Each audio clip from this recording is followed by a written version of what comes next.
শুভ সকাল আমার প্রিয় বন্ধুরা, কেমন আছো তোমরা সবাই? আশা করছি তোমরা সবাই ভালো আছো, আমিও ভালো আছি। তো দেখো বন্ধুরা, কালকে রাত 12টা থেকে সেই যে মেঘ জল বৃষ্টি শুরু হয়েছে। এখন ঘড়িতে বাজে সকাল 6:30, এখনও কিন্তু বৃষ্টি থামেনি। কেমন বৃষ্টি করে যাচ্ছে দেখো, টিপটাপ টিপটাপ করে সারা রাত বৃষ্টি পড়েই যাচ্ছে। সেই সঙ্গে প্রচণ্ড জোরে ঝোড়ো হাওয়া। তো এখন ঘড়িতে বাজে 6:30টার মতো। অন্যদিন সকালে অনেকটা তাড়াতাড়ি উঠি, কিন্তু আজকে ভাবছি বৃষ্টি পড়ছে, একটু ঠান্ডা ঠান্ডা হয় একটু, তাই বেশি বেলা পর্যন্তই ঘুমিয়ে নিয়েছি। তো 6টার সময় ঘুম থেকে উঠেছি, আর এদিকে বাইরের অবস্থা দেখো। বাইরে সব জল পড়ে একদম পুরো কাদা হয়ে গেছে দেখো।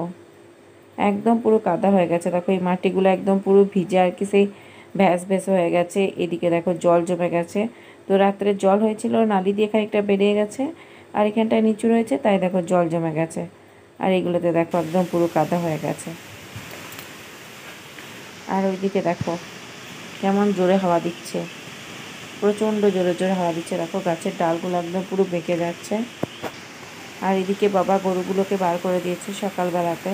তো সারা রাত যেহেতু গোয়ালেই বাঁধা ছিল, তাই বাবা একবার সকালে গরুগুলোকে বার করে দিচ্ছে। আর এদিকে দেখো আমাদের ঘুঁটেগুলো গাছে সব ভিজে গেছে, নারকেল গাছে এই গাছে যত ঘুঁটে ছিল সব ভিজে গেছে। আর দেখো বাইরের মাঠের পরিবেশটা তোমরা একটু দেখে নাও, কত সুন্দর দেখতে লাগছে দেখো, দারুণ সুন্দর লাগছে। আর এই জন্যই দেখো গ্রামের মানুষেরা আর কি ওই জন্যই ধানের গোলা বাঁধে, যাতে ধানগুলো ভিজে না যায়। আর এদিকে দেখো তারপর আমি আম গাছের গোড়াতে ব্রাশ করতে করতে এলাম, দেখলাম আম পড়েছে কিনা। তো দেখলাম আম পড়েনি। তো এইদিকে দেখো আবার আমি ঘুরে বাড়ি চলে যাচ্ছি।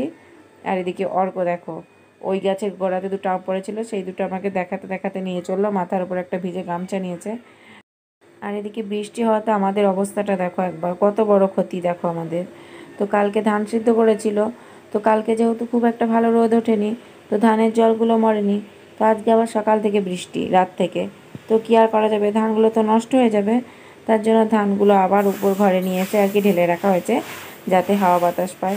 তো সকাল থেকে ঢেলেছে, 6:30 বাজে, তখন ঘুম থেকে উঠেই তোমাদের দাদাভাই আর কি 7টার সময় ঢেলে দিয়ে গেছে। এখন ঘড়িতে বাজে 8টার মতো।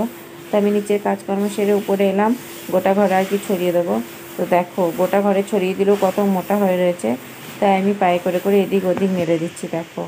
আর এদিকে দেখো মেঘের অবস্থা কিন্তু এখনও খারাপ, এখন ঘড়িতে বাজে 8টা, সাড়ে 8টার মতো। তো দেখো কত জোরে হাওয়া বইছে, নারকেল গাছগুলো পুরো বেঁকে যাচ্ছে দেখো। আর মেঘের অবস্থা দেখো একদম পুরো কালো হয়ে রয়েছে।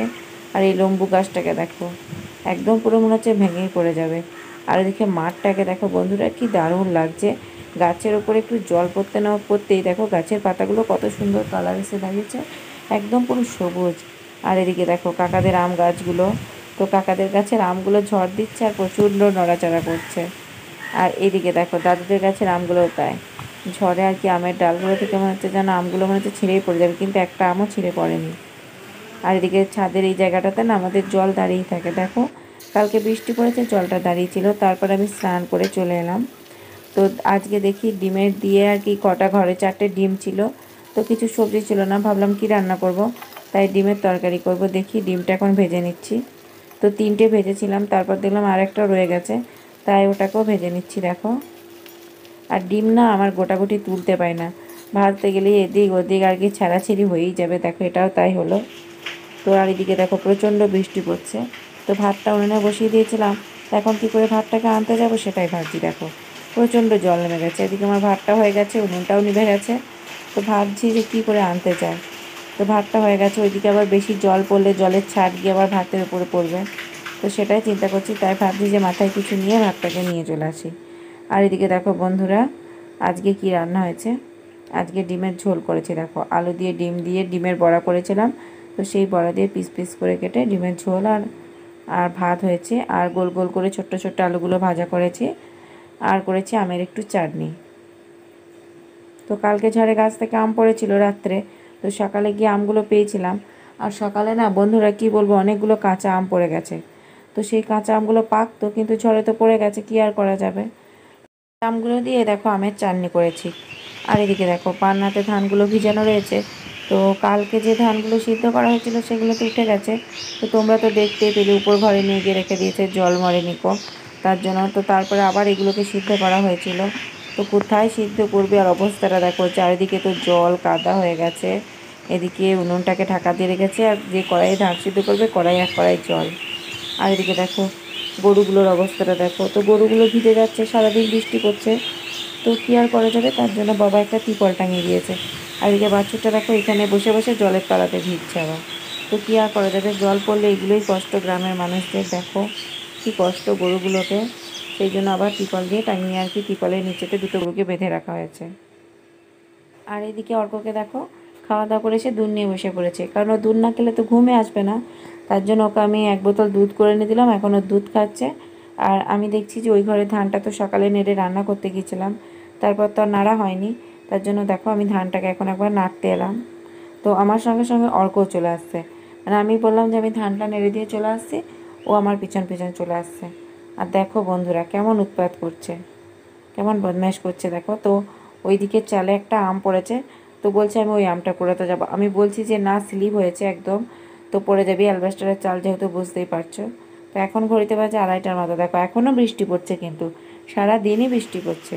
আর বন্ধুরা এখন বিকালবেলা ঘুম থেকে উঠে নিচে গিয়েছি, দেখো এখনও বৃষ্টি, সারা দিনই বৃষ্টি। মানে বিকালবেলাতেও ভাবলাম একটু হয়তো বৃষ্টিটা কম পড়বে, কিন্তু তাও বিকালেও বৃষ্টি। তারপর দেখো আমি দুধটাকে গরম করতে চলে এসেছি। আর দেখো এখানে ছানার জল ভরে রয়েছে, আর ধুলো করে দেখো মুখটিটা একদম পুরো নোংরা হয়ে গেছে। তো অনেকটা যেহেতু দুধ ছিল, তাই ভাবলাম একটু ছানা করে দিই। তার জন্য ছানার জলটা দুধের মধ্যে দিয়ে দিলাম, ফুটিয়ে নিলাম, দিয়ে দেখো ছানাটা এবার জমতে শুরু করেছে। এবার আস্তে আস্তে খুন্তি করে ঘেঁটে দিলেই আমার ছানাটা দেখো রেডি হয়ে গেছে, একদম পুরো থকা থকা বাঁধা হয়ে গেছে, পুরো ছানাটা আমার রেডি হয়ে গেছে। আর সন্ধ্যাবেলায় বেগনি ভাজা হয়েছিল, তো অর্ক আর কি উপরে ছিল, তার জন্য ঠাকুমা আবার ওকে ডেকে আর কি ওকে দিয়ে গেল। তো দেখো অর্ক এখন বেগনি নিয়ে খেতে বসেছে, তো বেগনিতে বেগুনগুলোকে বার করে করে ফেলে দিচ্ছে। তো তারপর খেটে পড়তে বসেছে দেখো, স্কুলের এই হোমওয়ার্কগুলো দিয়েছিল ছুটিতে, তো সেই জন্য এখন এই হোমওয়ার্কগুলো করে নিচ্ছে। তো ABCD এগুলো না দেখে লিখতে দিয়েছে। আর এই দেখো কিন্তু ভালোই লেখা শিখে গেছে এখন। তো তারপরেও লিখে নিল, তারপর আমি বললাম স্কুলের পড়াগুলো পড়ে নাও, তো এখন ওই স্কুলের পড়াগুলো পড়ে নিচ্ছে দেখো।